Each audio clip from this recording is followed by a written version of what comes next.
It's with a great deal of pleasure that myself and John Mormon, my colleague at Merrill Lynch, introduce our speaker, Bob Dole. It's been a couple of years since we've had the privilege of being afforded his wisdom and insight into the financial markets and the economy. So we've been very glad to have him come for a repeat performance. John? Thank you, Mike, and good morning. We are very excited to have Bob Dole as our guest speaker, and he just flew in from Minnesota, so he's excited to be in Fort Lauderdale also. Bob is considered as one of the top portfolio managers, market strategists, and market predictors in our industry. Numerous financial advisors such as Mike and myself and our team, we rely on Bob's insight on the economy and markets to help provide guidance in investing our clients' wealth. Let me give you a little bit of background on Bob. He is the Senior Portfolio Manager and Chief Equity Strategist at Nuveen Asset Management. He manages 7 portfolios, including large cap and alternatives. Large cap growth is one of my favorites. So he is the author of widely followed weekly commentaries and annual market predictions, which we're going to hear about today. He began working in the financial industry in 1980. Prior to joining Nuveen, he held similar roles at large asset management firms, including chief equity strategist at BlackRock, president and chief investment officer at Merrill Lynch, and also at Oppenheimer Funds. He appears regularly on CNBC, Bloomberg TV, Fox Business News, discussing the economy and markets. He also has been quoted in major business publications such as the Wall Street Journal, Barron's, and Financial Times. He is a highly regarded speaker, but what he does the best is he makes the complex simple. And we've had a lot of complexities out there this last year or so. Do you agree? Let me give you a few of them. All right? We've had Brexit, the impact of midterm elections, the inverted yield curve. Is China going to have a hard landing? China tariffs. Do we have a deal or no deal? NAFTA, North Korea, Bitcoin. Remember that? Inflation concerns, government shutdown, $1 trillion deficit, stock market at all-time high, followed by a 20% downturn. And the biggest concern of all, what is it? What is Trump going to tweet next? So to give us insight into all these complexities, let's give a warm welcome to Mr. Bob Dole. My goodness, thank goodness we prayed at the beginning. Only the Lord knows where this is all going. I surely don't. I pity your clients if you rely on me for that information. As you said earlier, guys, I mean, really. I do have the privilege every year at this time of in December coming out with 10 predictions for the next year. We make them and we stick to them all year. We get some right, we get some wrong. And whether we get it right or wrong is not the important part, it's the thought process behind it. So I'm going to share those 10 with you, and hopefully that'll provide a bit of a panorama on the things that the world faces, or the markets in particular. I spend my days managing money. I get to talk about the environment as I'm doing this morning from time to time, but my real value add to our clients is trying to outperform the benchmarks, those easy to beat brain dead indexes and passive products that are so popular these days. We have the privilege of beating those. That's what I spend my time doing, but you're stuck today hearing my thoughts on the environment. So I brought a whole bunch of slides. I promise I won't use them all, otherwise we will be here to dinner time. This is what we said last year. For the record, our grader gave us 8.5. Our long-term average is about 74%. So we had a little above average year last year. This is my intro slide. I'm basically going to show you this intro slide, one on each of the 10, and a concluding slide or two. And I'm sure there'll be time for questions around lunchtime. Maybe we'll spend the afternoon on Q&A. Reminds me, I'm taking my watch off here to just kind of keep track of the time. Reminds me of the story of the church where the little boy and his father used to come and sit on the third row every week, kind of right where you guys are, right about there. And the pastor always took his watch off and placed it about there. And at one point, the little boy said to his father, what does that mean? Why does he do that? What's the significance? Oh, it doesn't mean a thing. So Yeah, some of you got it up front here. The rest of you are asleep. We will be here till dinner time one more time. So this intro slide is just that. You see the theme I have at the top? Choppy and frustrating, but no recession. We try to come up with a little phrase, cute little phrase that describes the world as we see it or the markets as we see it. So let me amplify. First, a little bit of history. Let's go back to last year. You heard a little bit of that in the intro. The stock market started last year with a blaze of glory, only a month in to be hit over the head, and we had a pretty significant correction. Some of you are shaking your head. You remember in February, it was a nasty smack. It was only preparing us for the big one that was going to come at the end of the year. And then we started a climb from toward the end of winter, middle of the, you don't know what winter is down here, do you? Yeah. Okay. To try that somewhere else, Ray, I guess.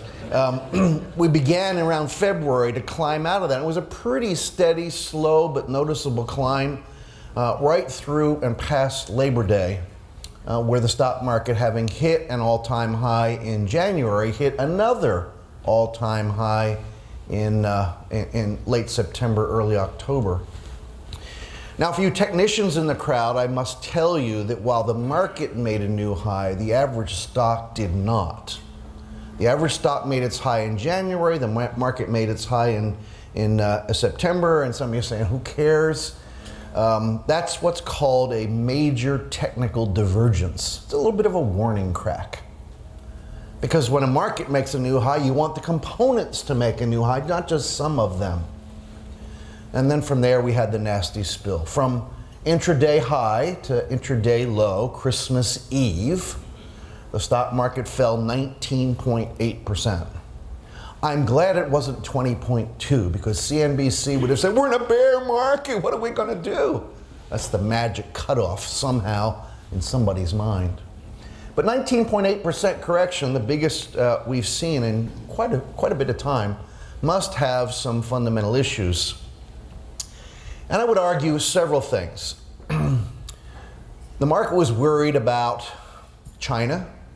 Are we going to have a deal? Are these tariffs that are in at 10% going to go to 25%? The market was worried about a slowdown in economic and, more importantly, earnings growth.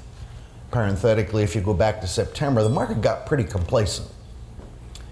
If you're not close to the environment in the markets, you need to know that U.S. earnings growth was running at the 20+% level. First quarter, second quarter, third quarter. That's unprecedented. Remember, the United States economy is pretty big and it's pretty mature. And when the 10th year of the business cycle, then an economy that big and mature can produce 20% earnings gains by itself is amazing. In fact, it's never happened before. And so in September, it was a little bit like, well, this is really good. Maybe it's going to go on for a long time. And the market said, no, we know better than that. We need to hit these people over the head. And that's exactly what happened. What else was the market worried about? The slowing urgings, the China issue. And I think just generally, where's the economy going to go? How long is this business cycle going to last? And then we had the decline. That we had a decline was no mystery. That it was that much and that fast was a surprise to most of us. It was exacerbated by algorithmic trading. Index funds, ETFs, risk parity products, computer trading. You hear all those different terms if you listen to the financial news. And they all kind of ganged up on the market, especially in the back half of December. I remember one day the market was kind of doing nothing, and around 2:30 in the afternoon it started tanking. And by the close at 4 o'clock was down, I don't know, 400 or 500 points. And I went to my trader, I said, what's the news? What nothing was said. We couldn't find anything. So I said, let's call some of our trading counterparts. And what we discovered is one of these algorithmic trading programs crossed a moving average in the stock market, causing the computer to push a button and sell $54 billion worth of stock. No wonder we were down a few hundred points. Now, that probably took place when kind of regular investors were kind of out buying Christmas presents. There was nobody to take the other side of the trade, you see. So the decline was exacerbated by all of that. So that was the decline. I hope that's helpful to put it in perspective. I finished these 10 predictions literally on Christmas Eve, did our targets for the markets and so on. And I remember very well on that day seeing the S&P 500 at 2350, thinking, wow, what's the right PE ratio for the stocks? What are earnings going to be? Where do we think it can go in 2019? And I came up with, we could actually be up as much as 20%. I was feeling really bullish. And those were our targets, up nearly 20%. I remember on Christmas Day, when the family all comes over, and relatives, they know what I do for a living. Bob, what's going on with the stock market? It'd just been down X hundred points Christmas Eve. And I said, here are the things I think are going on. But man, I'm bullish. I think we're going to be up 20% in the next 12 months. As you know, if you're close to the markets, a few days ago, the market hit a high, up 17% in 6 weeks. The strongest 6 weeks we've seen in years and years and years. Now, I know we had to dig a hole so we could climb out of it.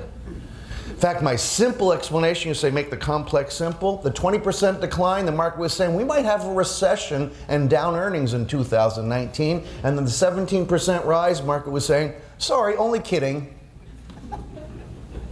That's the kind of volatility we see in these markets, which creates wonderful opportunities for anybody who's doing their homework. And so we get this decline. And this rally. If you're didn't see it, there's a tentative agreement to avoid a government shutdown, the budget, et cetera, and the market's up another 200 Dow points this morning. Climbing again. Expectations that we never come to an agreement with China are now giving way to, I guess we're going to get a deal. More about that in a few minutes. I hope it's not buy the rumor on all these things and sell the news. That often happens, especially after a big run like this. So you can see on this slide, if you look at the far right, our guess that we'd end the year up nearly 20%, 2650 to 2750, and as pointed out, that's where we are. Portfolios I manage are up over 10% already this year. I don't think I have another 10% left in the tank for the rest of the year. I don't think the market is going to give us that generosity. Therefore, if we can get a few more percent out of it, we're doing really well. Said differently, the easy gains are in the rearview mirror. I don't want to come across as negative, but I want to come across as realistic. We do have an economy that's slowing noticeably. First quarter earnings growth, the quarter we are now in. Analysts expected this quarter, as recently as September 30, to have up 7% earnings. On January 1st, the expectation was up 4%, sliding a little bit. Today, minus 1%. Do you see? Economy's slowing. There are three reasons why earnings were up more than 20% last year. Some people think it's all the tax cut and stock buybacks. That's just so not true. About a third of it did come from the tax cut. So in other words, we'd have earnings growth in the mid-teens rather than the low 20s if we didn't have the tax cut. Another 1/3 of the gains came from amazing revenue growth. And the remaining third, improving profit margins and a little bit of financial engineering through stock buybacks. Of the 23% earnings growth, about 2 can be attributed to stock buybacks. It's a big political topic these days, as you know. Let me say all this another way. This is the fourth growth scare of this economic cycle. The first three all resolve themselves in a similar way. Economy slowed, people got scared, markets sold off, the economy regained its footing, started doing a little bit better, earnings went back to a double-digit growth, and the stock market went to a new all-time high. 3 times. Can that happen a fourth time?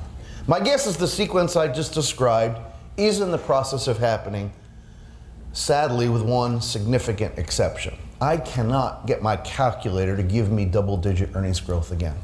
I think we're going back to single-digit earnings growth. Here's why. Profit margins in the United States are already at an all-time high. And to get another double-digit earnings growth, we need profit margins to go higher. Of course that's possible, but here's why I think it's unlikely. As a portfolio manager, my team and I, we spend a lot of time talking to CEOs of public companies that run these businesses. In the last 3 or 4 months, a common part of the conversation is the CEO complaining about cost pressures. Raw materials, transportation costs, and most certainly labor. I can't find workers. I can't find good workers. I can't find skilled workers, and when I do, I have to pay up to get them.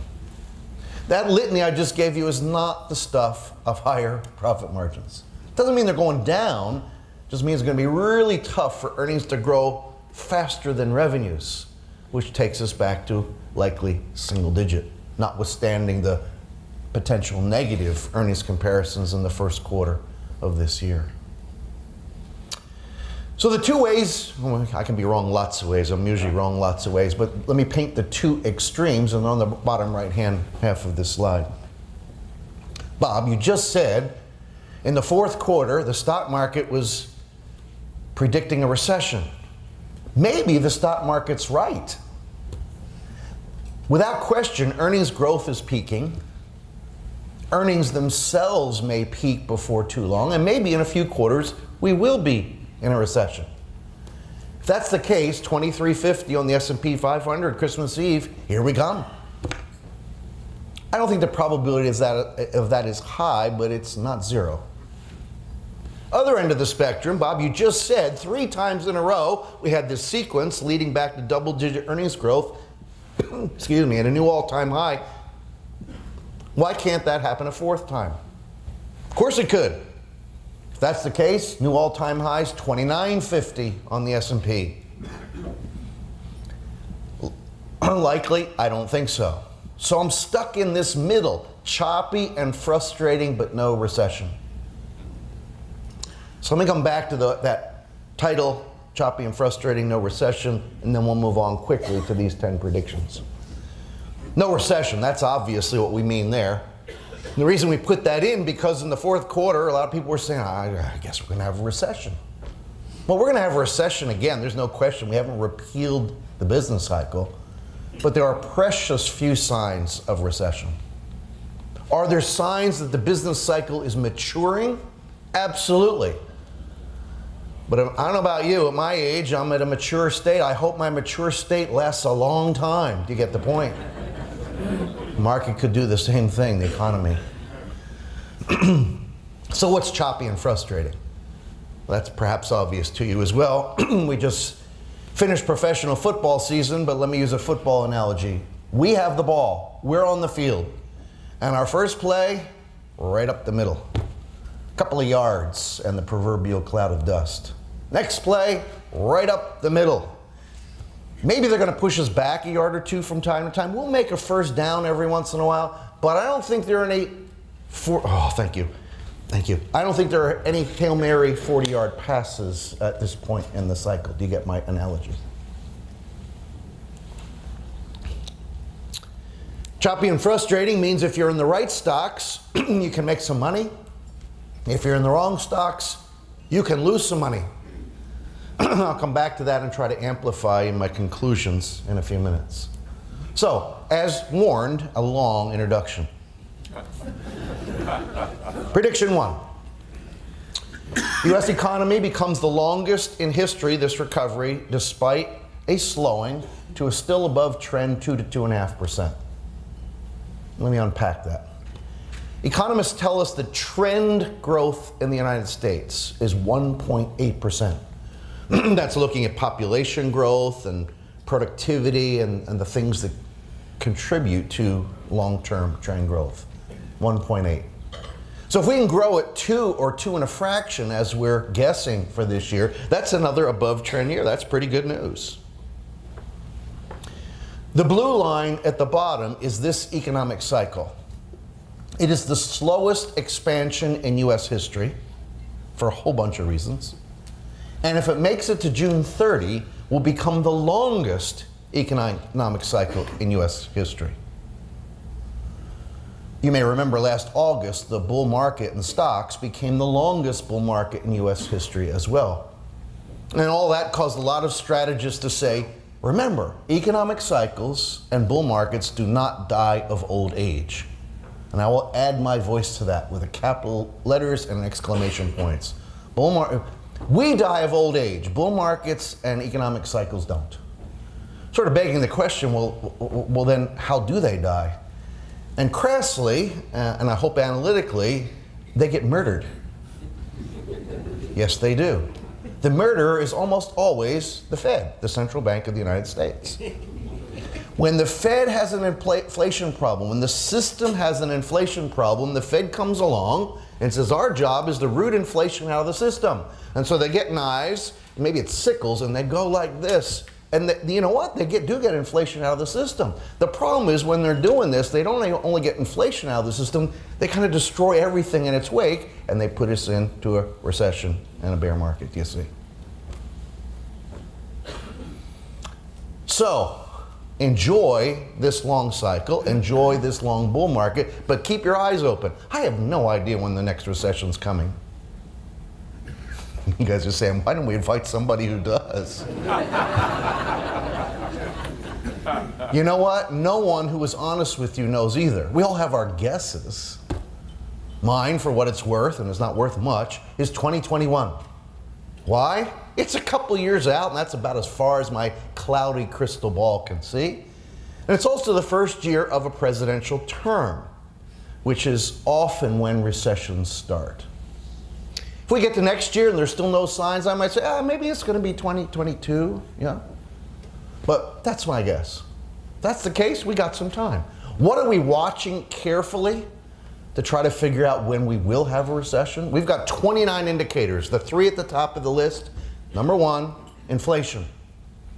Because when inflation shows up, the Fed's got to fight it, and that pushes in. Thank goodness we don't have too many signs of inflation. I'll show you in a second in prediction 2, one place where we are a little worried. Second thing we're watching, the shape of the yield curve. How do short and long-term interest rates relate to one another? As you know, as a business cycle advances, typically the steepening curve begins to flatten. That's exactly what's been on now for a couple of years. We are pretty flat, but we're not inverted. By the way, for those of you who know about the yield curve, when it inverts, don't push the panic button.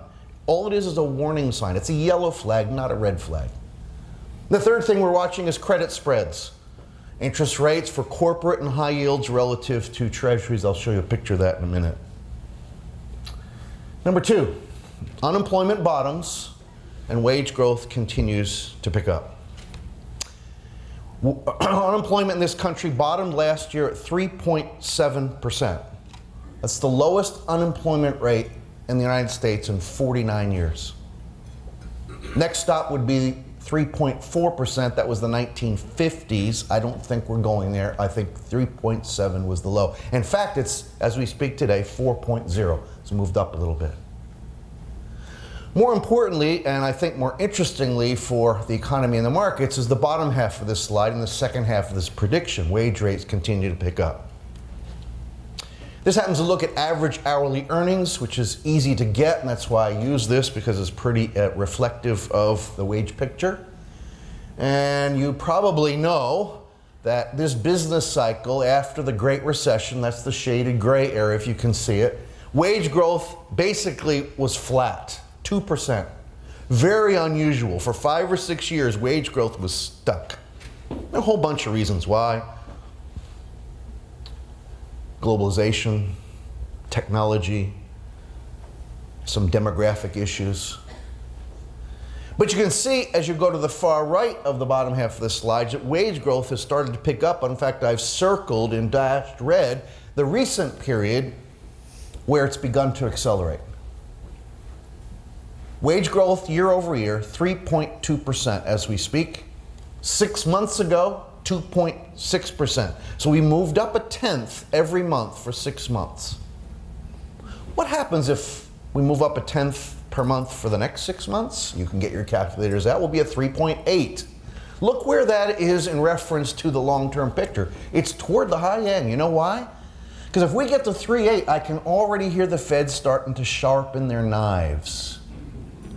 You get my return to that analogy. Now, I am not concerned about inflation. There are a lot of things going the other direction. But I am concerned about the complacency out there in the investment community that inflation is kind of 100 years into the future or dead or just going to be a long time. I'm exaggerating to make the point. You get it. Keep your eye on it because inflation is the excuse for a murder. Watch it carefully. Be vigilant. Number 3, I referenced this a second ago. This prediction is the Treasury curve will continue to flatten and credit spreads will continue to widen as concerns about end of the cycle, maturing economy.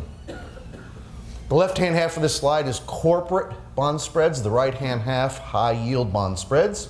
And if you look to the far right of both of them, you see that kind of that big move up. That was December. December was a scary month in a lot of ways, as I described earlier. This is what the fixed income markets had to say about it. The good news is January was a risk-on month, so we reversed some of this because we overdid it. And those credit spreads, as you see, prior to that little spike, came from very tight levels, very low levels, and have not achieved levels typically concerning for recession. The message of this prediction is the yield curve will continue to flatten irregularly, eventually invert, and credit spreads will continue to irregularly widen from here to the end of the cycle. Number 4, I hinted at this one earlier. It is that earnings expectations have to come down a little more. I gave you the CEO conversation litany a little earlier. It is summarized in the left-hand half of this slide.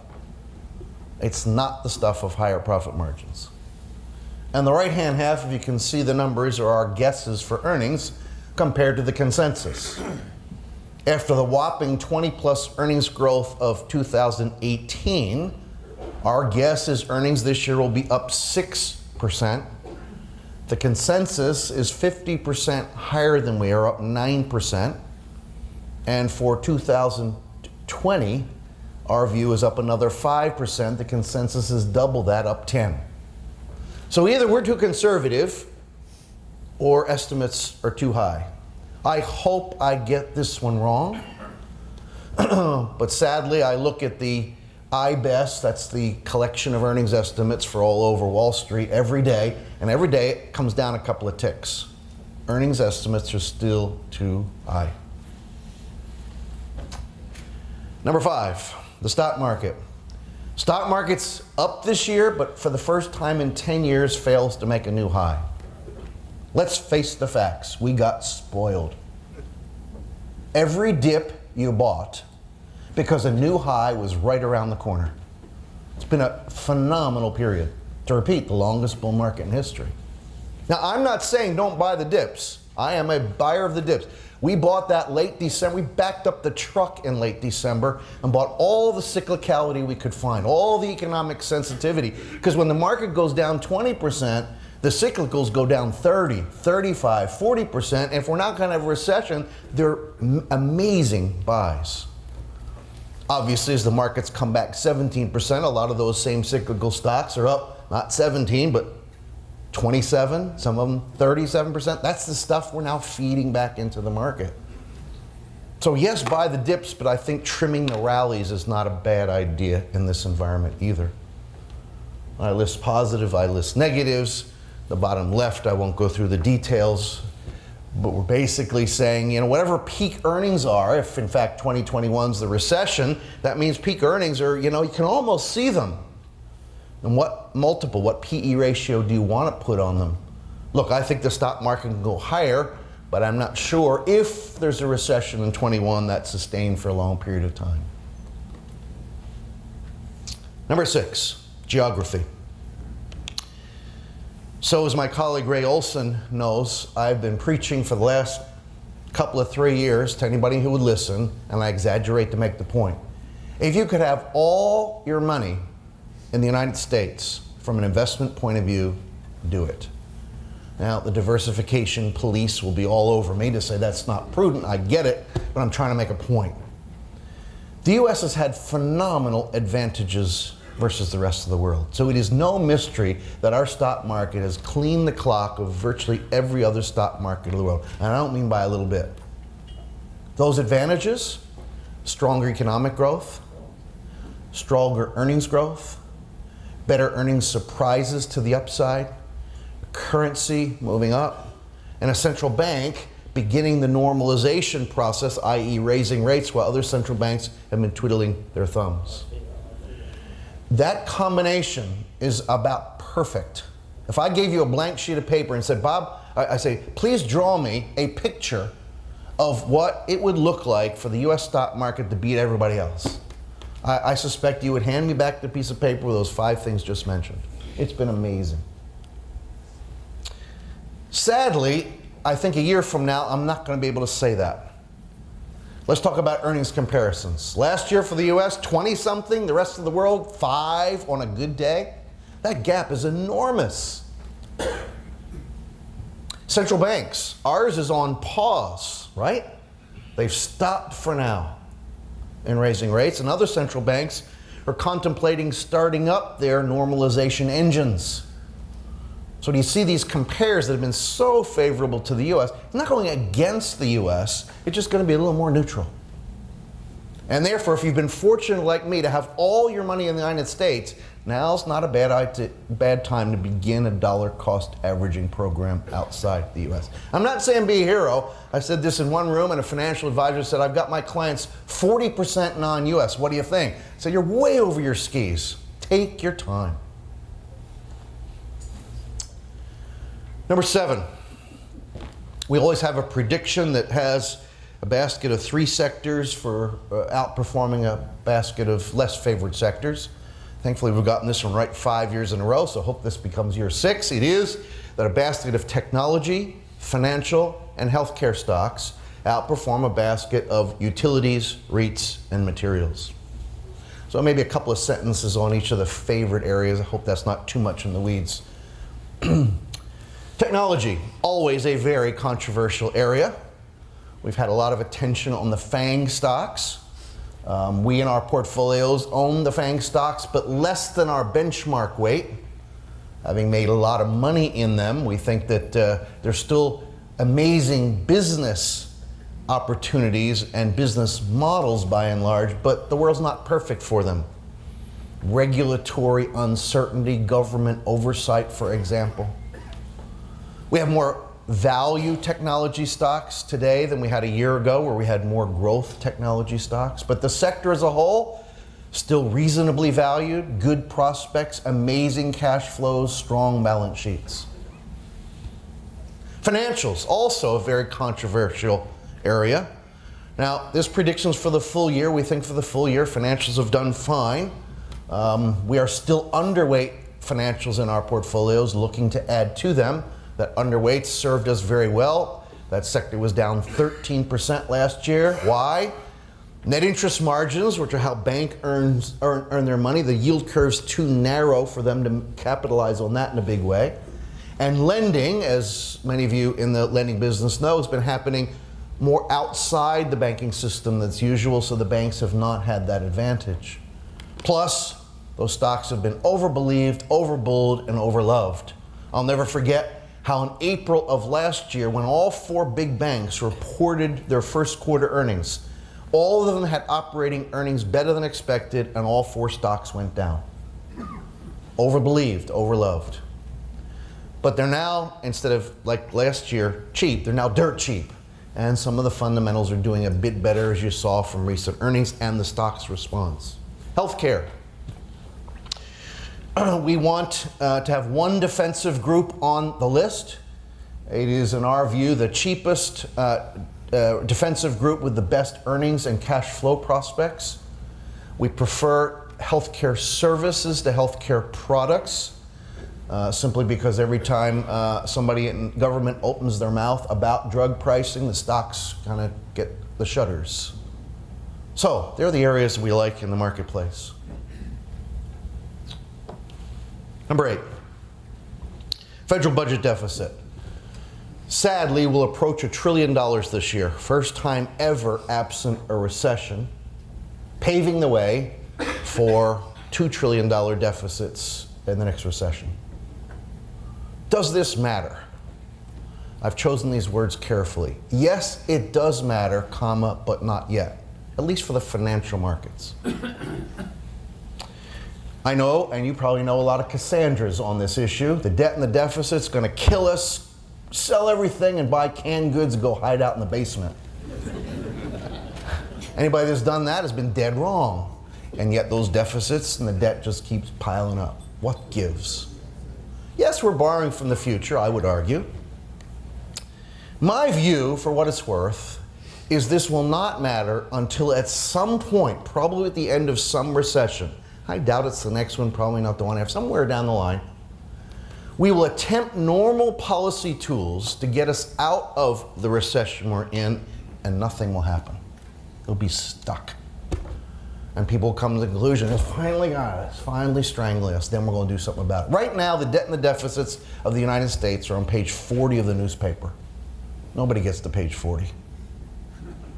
When Americans are surveyed, as we routinely are on this issue, the question kind of goes, do you want Congress to fix the debt and the deficits? And we all say some version of, yes, of course, comma, but don't touch my benefits.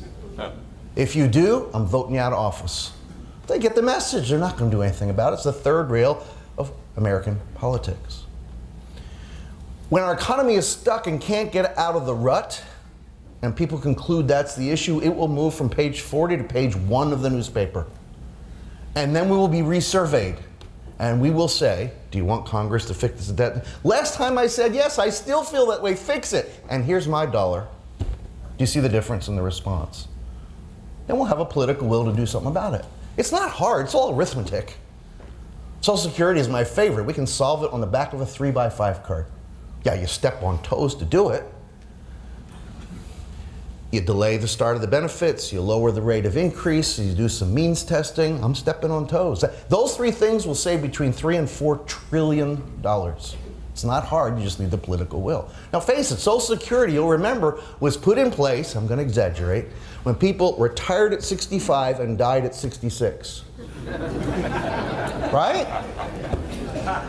We buried my mom last May. She was 93. She took a lot more out than she put in. I bet you all have stories just like that. Can't afford the system anymore. Look, America, I think, has a history of not solving its problems till its back's against the wall. And when our back is against the wall, we're actually pretty good at it. It's ugly, it's bloody, it's messy, but we'll fix it. That's my view. Does this matter? Yes, but not yet. Number 9. I could talk hours and literally to dinner on this one, but let me try to be brief. Basic argument here is market is going to have some volatility as the United States struggles with 2 Cold Wars. One internal and one with China. Internal. This slide is work done by Pew Research, and they've attempted to measure every vote in Congress and put it on a liberal to conservative spectrum, as you can see, and then look at the mean Democrat and the mean Republican vote. And you can see in 2004, left-hand half of the slide, the difference was about this big. I understand they're redoing it now, but in 2014 they redid it and the difference kind of more than tripled. And if you look carefully, you can see the political center is eroding. We are divided more than ever before in modern history, and that's part of our problem, and that's why this anger back and forth. If I were king for a day, I would put term limits in either the House or the Senate, one or the other, and say no more gerrymandering. If we could fix those 2 things, I think over time this would get fixed. But I'm not king for a day. The other half of this sort of internal, there are many dimensions to it. Let me argue another point. So sociologists are doing a lot of work. And they are uncovering, scientifically observed, a decline in community and a rise in individualism in our country. The community is measured by volunteerism. In the US, volunteerism has been dropping for the last several years at a high single-digit percentage per annum. People are into themselves. That phenomenon, along with social media, is creating unprecedented amounts of loneliness, despondency, and sadly, suicide. Did you know the suicide rate among 18 to 29-year-olds in this country is up 70%? We got problems. The other Cold War is with China. This is not just about trade. That's a little piece of it. U.S. hegemony is over. This slide shows, on the left-hand side, 1960. It's called a geopolitical power index. And you can see the U.S. at the top of the heap. The next line, much below it, is the green line, I guess. That's the EU, and so on. We kind of ran the world, if you will. I'm careful how I say that, but you know what I mean. Fast forward to today, and you can see we're still at the top of the heap, but we've declined. And the line ascending just below us, the blue line, that's China. And the gaps like this, we're descending, they're ascending. This is not a trade issue. It's much, much bigger. This is about dominance. Cultural dominance, economic dominance, technological dominance, military dominance.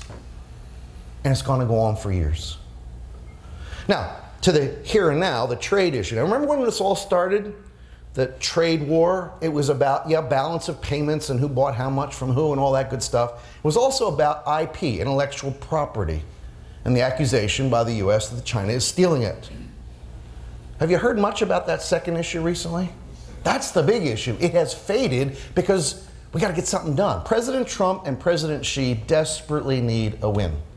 And I think we'll have an agreement. And that agreement will focus only on the trade issues, not on IP, and I think it'll only touch the surface of the trade issues.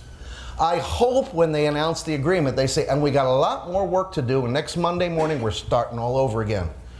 I think that's a little Pollyannish, but that's my concern. I could go on and on about this one, I probably already have. Number 10 is always a political prediction, because politics affects markets. It is that a double-digit number of Democrats announced for president. That came to 10 just yesterday or the day before. Thank you, Amy. We now have 10 serious Democrats run for president, and there are more to come. The other half of the prediction, which is non-consensus, is that President Trump gets challenged from within his own party. I can get into the details and some of the whys and wherefores in the Q&A. Let me just give you a market implication. When the market went down 19.8% in the fourth quarter, if I could give the market a voice, I think it would have said prior to the decline, say Labor Day of last year, you know, these tax cuts and this regulatory rollback is really good news for our economy, for businesses, for earnings. And it's going to stay for a while. This is good.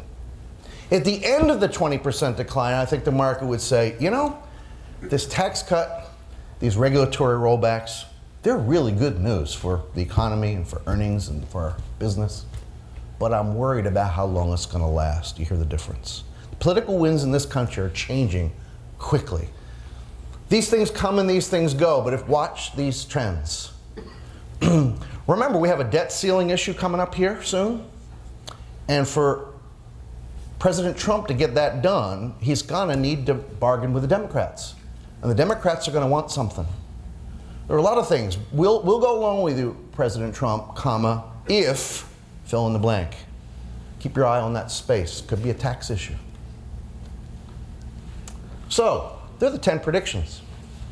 Remember, no recession, but choppy and frustrating. So, conclusions.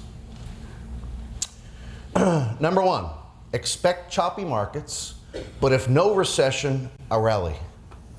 To repeat, I had no idea when we made this we're going to be at 17% in 6 weeks. You're going to check that box. Done. Number 2, focus more on alpha, less on beta. Many of you in the business know exactly what I mean, but let me explain for those not close to the markets. 2017 was a beta year.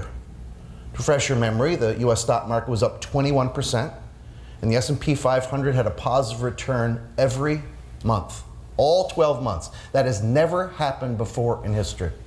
It was a perfect beta year. You get the point. Beta means, what asset class do I get in? How much can I get in? And ride the wave, baby.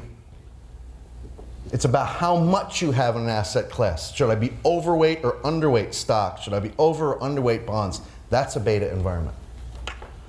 Last year was an alpha year. Average stock was down. If you're in the right stocks, you could make some money. If you're in the wrong stocks, you lost money. That's not a beta year. Did it matter how much you had in the stock market? No, it mattered which stocks you owned and which ones you didn't. Same thing in the bond market.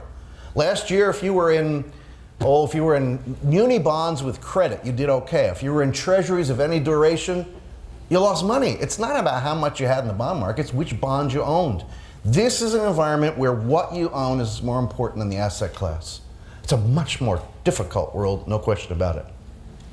Number 3, when markets get smacked 19.8% and your stomach doesn't feel good, it looks like the world's going to go off the track, buy some stocks.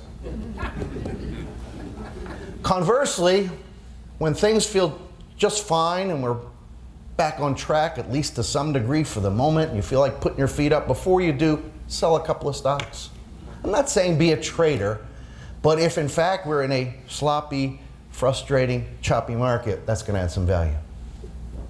Number 4, diversification. Anybody that knows anything about markets know that diversification is generally a good thing. You diversify across asset classes and geographies because it sometimes can enhance your return and certainly can lower your risk, except for the last 5 years. Diversification was about the worst thing anyone could have done.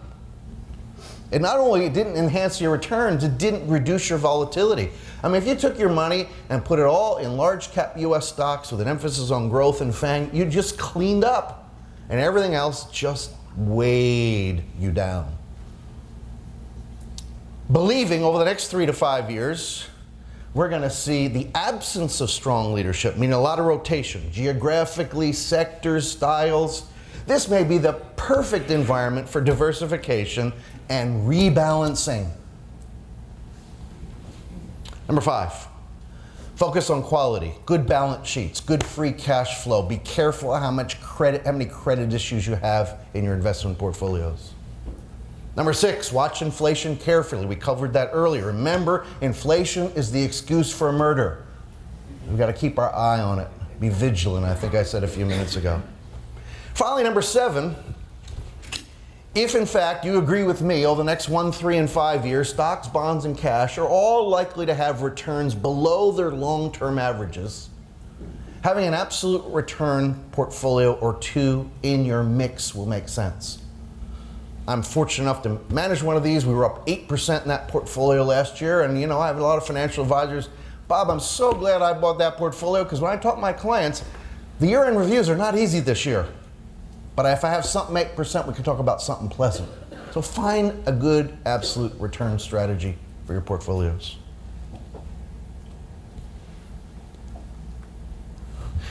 This is what I do for a living. I manage large cap US. Our flagship fund is called Large Cap Core, but we have a growth and a value strategy. 2 alternatives, I've just mentioned equity market neutral and an equity long short portfolio. And I'm going to end with how we're invested. Because taking all of the theory I've just gone through, you've got to apply it someday, and this is how we've applied it. You see on the left-hand slide, positives, negatives, likes, dislikes, overweights, underweights, longs, shorts.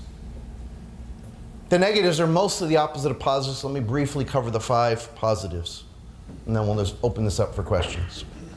Number 1, we like stocks that didn't do so well in the 4th quarter of last year. Last year's 4th quarter was assuming we're going to have a recession. Believing we're not going to have a recession anytime soon, those defensive stocks that did so well are unattractive at this point in time, by and large. There are exceptions.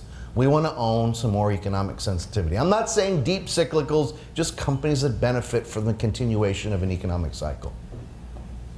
Number 2, we love companies generating free cash flow.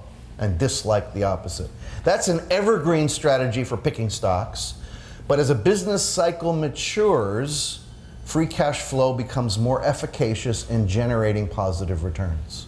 We further like companies that are using that free cash flow to reinvest in their business. Much less interested at this point in the cycle in dividend increases and share buybacks. They worked earlier in the cycle, but it's not very attractive currently. Number 3, we have a respect for the health of the U.S. consumer. The number of people working, the number of new jobs, the fact that wage growth is picking up, and the savings rate for the U.S. consumer is way up here, not down here as it usually is at this point in the cycle. 4, we recognize that economic and earnings growth is slowing, and therefore it's harder to find companies that have something special going on. When they do, they can shine. A new product, ability to raise prices, a new marketing channel, something unique. Again, harder to find. Finally, number 5, we have preferred companies that get most of their business here in the U.S., meaning we've been underweight the U.S. multinationals. If you know anything about the U.S. stock market in the last 2 or 3 years, that's been a huge help to your performance. Why? Economic growth here has been up here, and out there, most other places in the world has been down here. That differential simply means the more domestic a business, generally the better the business results have been. Finally, the very bottom changes from a year ago. Higher quality, better balance sheets, more free cash flow, more value orientation, and we're doing homework on these multinationals, believing that economic gap this year is going to be much narrower. So, you now know everything I do. Is it time for dinner yet? I just took 45 minutes. I could have done it in one sentence. Buy low and sell high. With that in view, are there any questions? Yeah, we have a microphone. If you raise your hand, somebody with a mic, yeah, one on either side. And he's coming to you, right behind you, sir. Thank you so much for taking the time to come to speak with us. You talked a little about credit. You talked about high yield bonds. My question is in the lower end of the investment grade, the triple B space. What do you see happening there? Yeah, so there's been a lot of talk, as you obviously know, that triple B, that's the lower quality names, are piling up or growing. Look, low interest rates, and rates are still reasonably low relative to history, as you know, cover up a lot of sins. So a lot of these companies that perhaps shouldn't be around are still around.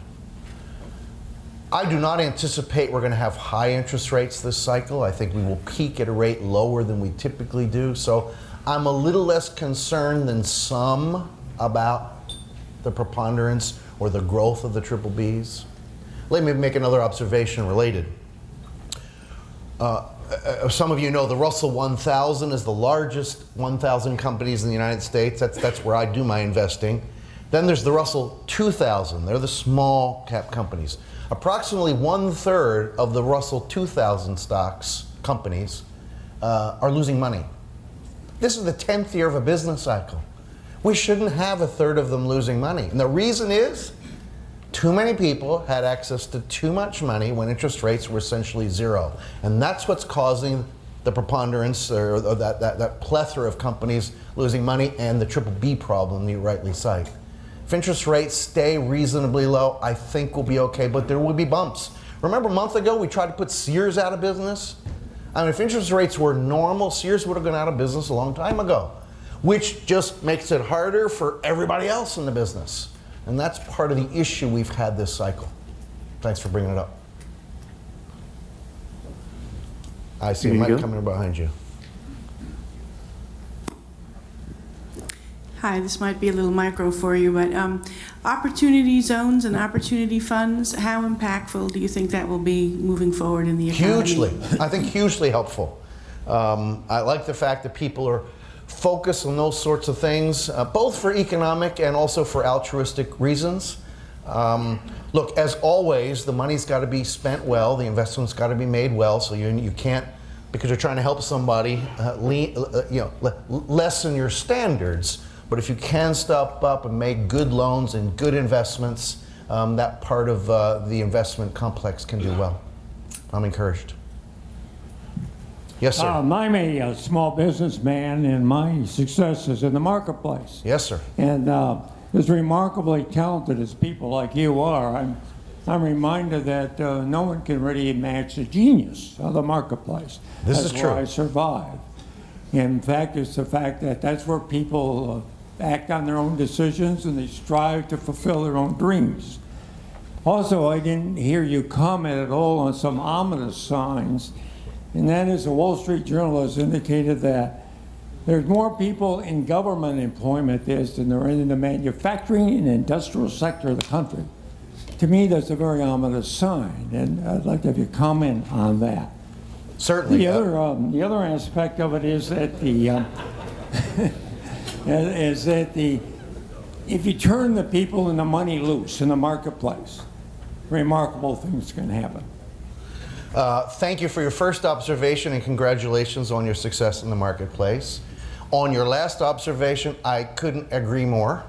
I'm a free market guy. If I didn't let that out, I think the free market needs a moral compass. I would add that to it. That's part of the issue with capitalism. It's lost a bit of its moral compass, but by and large, I agree. On your second point, you're absolutely right. The facts are right. There are more people in government. There are in the industrial and manufacturing areas that you mentioned before. That's not new. That's been the case now for several decades. I think, look, protecting or reinforcing our manufacturing base where we are competitive, back to your free market comment, makes all the sense in the world. We're making some progress there. We got a long way to go. Mainly because in a lot of places our labor costs are way too high to be able to compete in some of those areas, which is another reason why, while being a free market trader, I'm also lean to being a free trader. What they do best, let's buy it from them. What we do best, let's let them buy that from us, but let's be careful that it's fair between us. Thank you, sir. Yeah, and back over this side.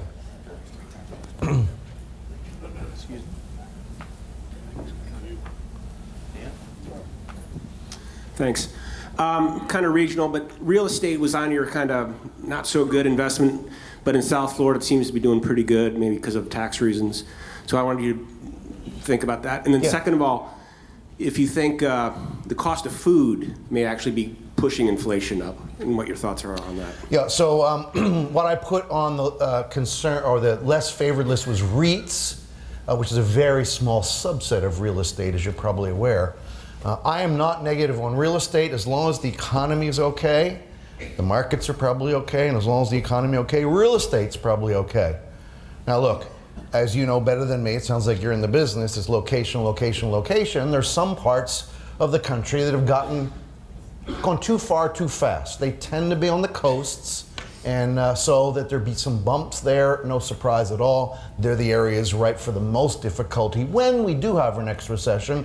In the middle of the country, it's on average a little more favorable. So I'm not against real estate as long as the cycle is okay. Food inflation, bits and pieces, by and large, food as a whole, using the government statistics, which are not perfect. Food is reasonably well contained, but we got to watch it carefully, the whole crop cycle, et cetera, et cetera. I know you need some cold weather here for the iguanas, somebody was telling me, but let's not make it so cold that we don't have any orange juice or you have to pay $5 a quart. You get the point. So right now, okay, but always a delicate balance. Would you be kind enough to comment on investing in the cannabis space? Yeah. Thank you. First, try the product. No, I didn't say try the product. So to me, that space is like so many things that get started out of the gate, and it's a wonderful concept, and there's open-end growth, but it's way too soon to know who the winners and losers are. And when you buy anything in the space, it's very expensive. So as an investor over the years, I generally don't go there because I'm not smart enough to find the right one. And if you take a basket of them, the inflated prices generally sags at some point. So I'd wait till we have a little more clarity. That's one man's opinion. Maybe I'm being too conservative. And I wouldn't try the product, but that's a whole nother opinion. Yeah. Go ahead, you can say it and I'll repeat it. Thank you for your insights. You mentioned as one of being one of the biggest risk to to the cycle is the Fed overreacting to something. What about external events? We've got a big risk in Europe. Brexit could get really bad. It's likely to get really bad. And then what about China at the same time? China officially is growing at 6%, but is that really 6%? These are stage-managed numbers. It could grow at much lower rates and then really pose a big problem because China is so big.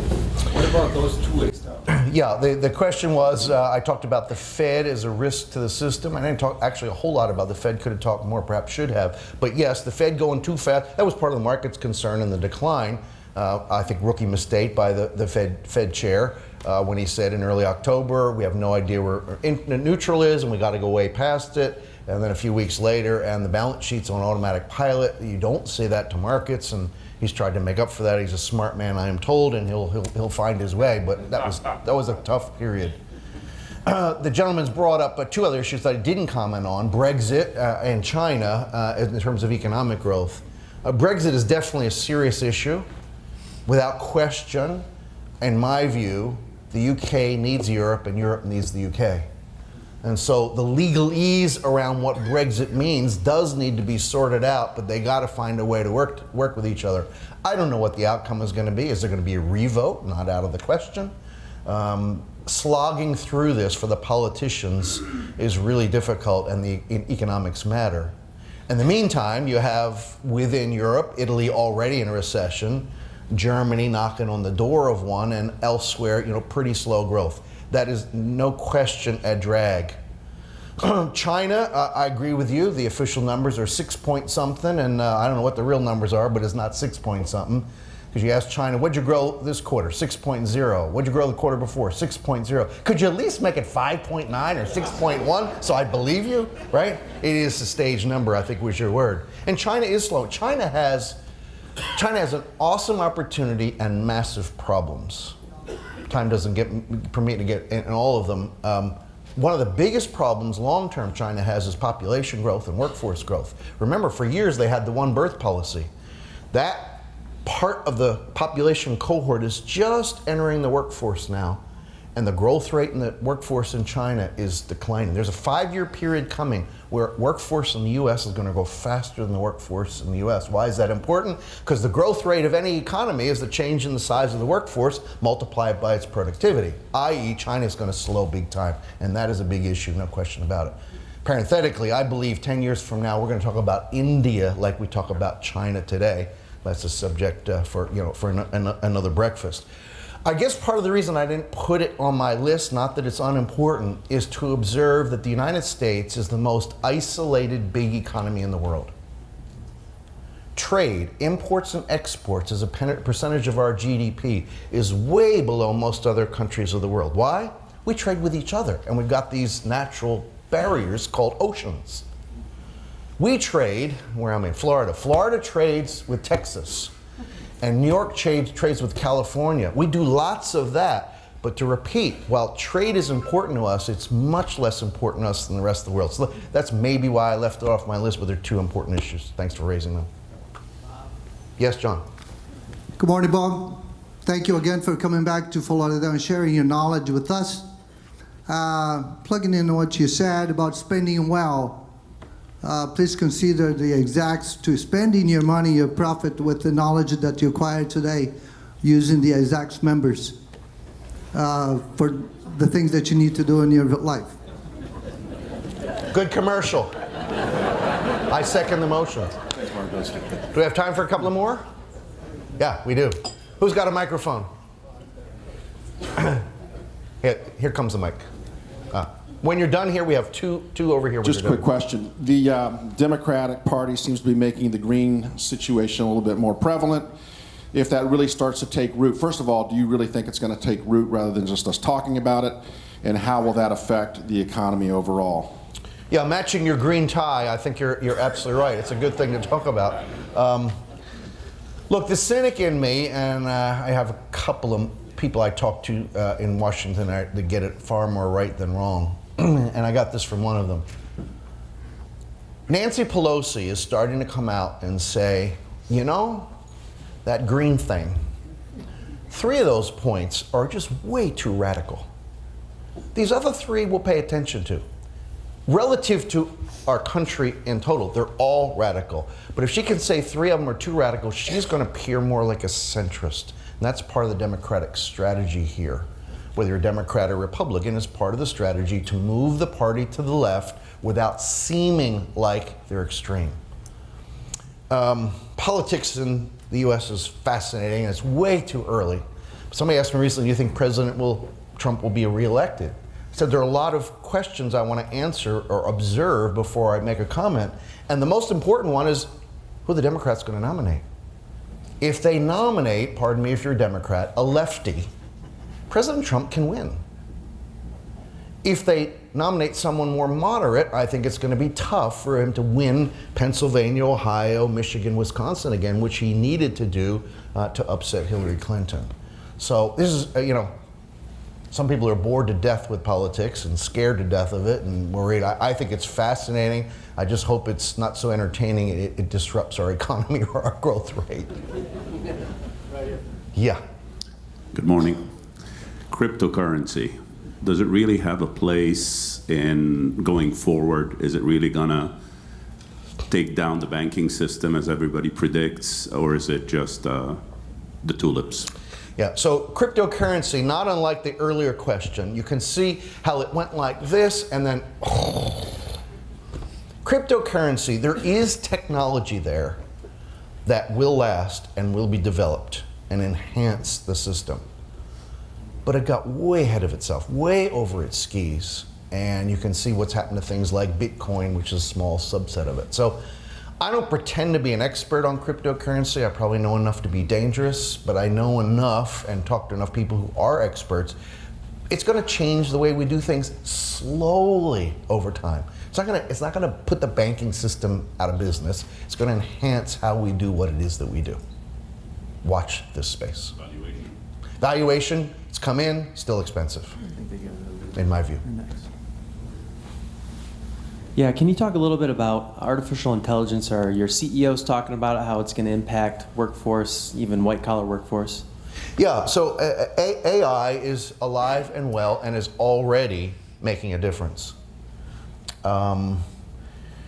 To get what we get done for GDP today requires somewhat fewer, I can't quantify, workers than it would have without AI. Artificial intelligence can replace a lot. I worry about the day when they develop an AI machine that can pick stocks better than me. I'm done. So it's part for all of us in the room. Whatever we do, we just got to keep sharpening our pencil, sharpen our minds, try to learn some more, get ahead of the game so we're relevant. Otherwise, an AI piece of equipment will put us out of business. AI is, at the end of the day, cheaper and more reliable, at least than this guy. Probably most of you would agree with on yourselves too. But it's going to take a long time to develop. AI money's being spent all over the place, and it has a checkered return. It's being a lot of artificial intelligence applied to the investment management business. Excuse me, and most of the people that I talk to in the business say, AI is being spent, but there's not much to show for it, and that's often the case with something that's new, and then you get a breakthrough. So AI making a difference already, and get a lot more spent there. Stay smart, stay educated, everybody. Well, right over here, Bob. Yeah. U.S.-based manufacturing, what sector do you see the most growth in, such as AI? I know there's a major growth in AI manufacturing. What other sectors do you see growing that we should keep our eye on? Yeah, so what do I see growing versus what I invest in are often two different things because of valuation. Artificial intelligence, without question. Machine learning. A lot of the applications where you can print things, 3D printing, but that area is just taking off in lots of different ways. The problem is there aren't a lot of pure plays, and those that are, back to the other question, they're very expensive. So, it's not like it's a new concept people haven't found. They have. You got to have a lot of patience if you're going to pay the prices to own those kinds of companies. Right over here, Bob. Yeah, go ahead wherever you are. You recommended diversifying into some non-U.S. positions. Do you have any particular countries that you should avoid, or any particular ones that you like? Well, this is the time for me to put the buyer beware. With everything I've said today, take it with 2 grains of salt, because I'll get some right and some wrong, and problem is we don't know which parts. To this question, 4 grains of salt. I'm a U.S. stock guy, but I have opinions. So my view, I like the Pacific Rim, that serve the emerging markets in the Pacific Rim that serve the large and fast-growing places like India and China. And I think Brazil is not finished either. It's had a nice run, but I think there's more to go. Here comes the mic. Do you, and then, yeah, 1, 2. Can we get both? 2 these more mics? questions? Yeah. Okay. Now that the U.S. is a net oil producer and exporter, how do you see that playing in the world economy? Boy, that's a big change, and you're absolutely right. When oil prices went up, it used to be horrible for the United States, and when oil went down, it used to be helpful to the United States, because most of it affected you and me, U.S. consumers. Now it's much more complicated because... I'm doing something here. I'll just hold it like this. Can I use this? Yes. Yeah, perfect. I was supposed to do this earlier. I'm about an hour late doing that, but anyway. Right now, when oil moves up or down, it is actually pretty neutral for the U.S. For parts of the U.S., it's a big plus. For parts of the U.S., it's a big negative. But boy, it's a big change. OPEC doesn't rule the roost in terms of oil prices anymore. And not, OPEC, with its broad and consortium, the incremental producer of oil in the world is the United States of America. That's a big change. On balance, without question, a positive. You mentioned a very serious problem with our younger generation of suicide, social media. How do you think that's going to affect our workforce going forward? Big time problems. Look, the vast majority of young people, millennials, et cetera, the generation behind them, are far more skilled at technological things, back to one of the earlier questions, than most of us have been around for a while. So they're making a positive contribution. It's the problem of that increasing minority that we as a society are going to have to deal with. I don't have the answers. I just know it's a major problem, and as long as social media keeps doing this, as long as the individualism keeps doing this, I mean, we just need more. We need more community, and that's represented in lots of ways. I mean, things like volunteerism, church attendance, they're all on a big decline in the U.S. And until we reverse some of those things, this problem's only going to get bigger. It's a big issue. I wish I had a solution. I think I do, but it's spiritual, and it's not probably appropriate for this breakfast, but anyway. Right behind you, right behind you. Here's the microphone. Yeah, there's predictions with the battery storage coming on, renewables, that grid's going to be obsolete maybe 2030. What's your take on that? Yeah, 20 to 30 I think is too short. I think it's going to take longer than that. Most of these new things come along, and it feels like the conventional ways are going to die, and it always takes longer because it's always bumpier. Some of these things still require government subsidization, and to the extent that gets lessened, it'll just take longer. But we're moving in that direction, without question. I'm waiting for the day I can get up in the morning and get in my car, push a button, and you show up at the airport. Yeah. Bob, thanks again for coming. You talked a little bit about some of the sell-offs and the algorithms that go along with that.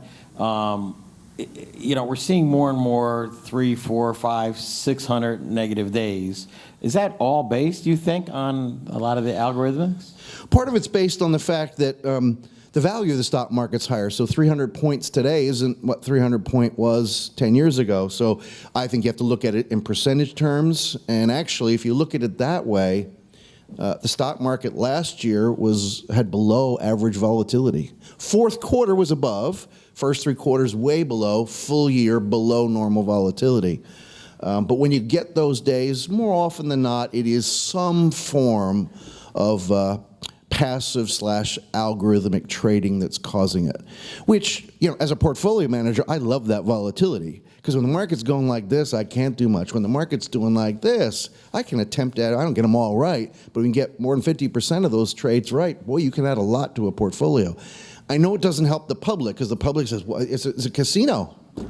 You know, it's rigged. There's so many players, no one controls the market. People can have an influence in the market in the short term, but, you know, my view is do your homework and take advantage of it. I think I see the hook coming to the right. I remind you, buy low, sell high. Have a great year, everybody.